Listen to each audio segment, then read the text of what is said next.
Hello and welcome to ILTV's Evening Update. I'm Aaron Porras here with the latest news from Israel.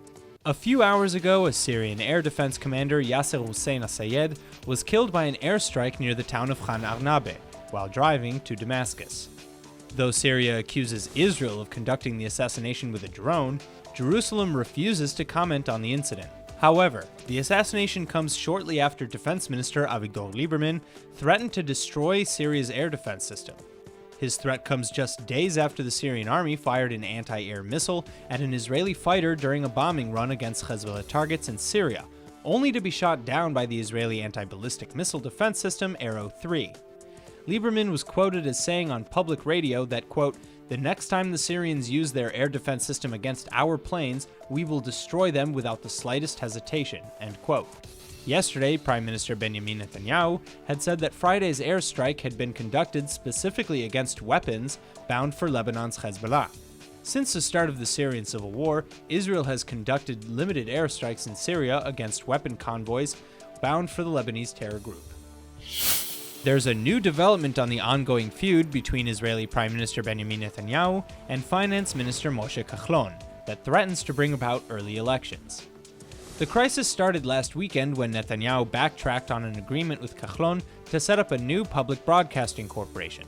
Rumor has it that Kahlon contacted opposition leader Isaac Herzog to discuss a no-confidence motion that would force an early election. Netanyahu claims that the coalition had agreed that his party, Likud, would have final say in regards to the failing public broadcasting corporation. Netanyahu is currently on a state trip to Beijing to bolster trade relations, where he refused to answer reporters' questions on the Public Broadcasting Corporation or the ongoing spat with the Kulanu party. Today, Mohammed Abed Odeh Haroub was sentenced to a military court to 4 life sentences for the murder of United States teen Ezra Schwartz and 3 others. Schwartz was killed along with Yaakov Dan, 51, and Shadi Arafa, 24, when Haroub opened fire on them at the Etzion Junction in the West Bank in November 2015. Haroub was also ordered to pay the families of each victim $200,000. Schwartz was in Israel on a gap year program, studying at Yeshiva Shrenu in Beit Shemesh. He was killed whilst delivering snacks to Israeli soldiers stationed in the West Bank. Today, Knesset member Basil Gattas from the Joint Arab List resigned from the Knesset as part of a plea bargain with prosecutors. Gattas' resignation is part of a plea deal that he reached with the state for smuggling 12 cell phones, 16 SIM cards, and other communications equipment into Ketziot prison for use by Palestinian terrorists and security prisoners.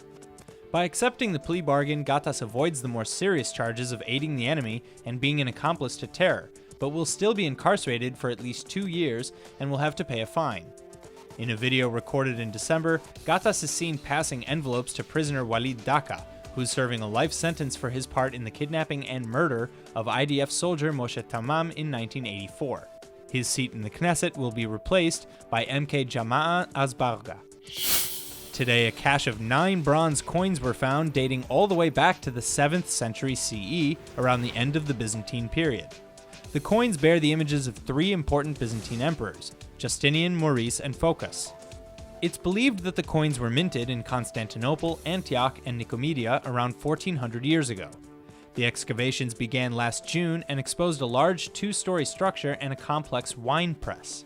According to Landis Nagar, the director of the excavation on behalf of the Israel Antiquities Authority, the hoard indicates the end of the site. The historical background to its having been hidden is apparently related to the Sassanid Persian invasion that occurred in 614 in the Common Era. This invasion was one of the factors that culminated in the end of the Byzantine rule in the land of Israel.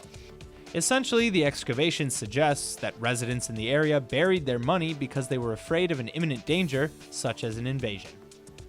That's all for now. Stay tuned on ILTV.tv for our main daily broadcast playing after this.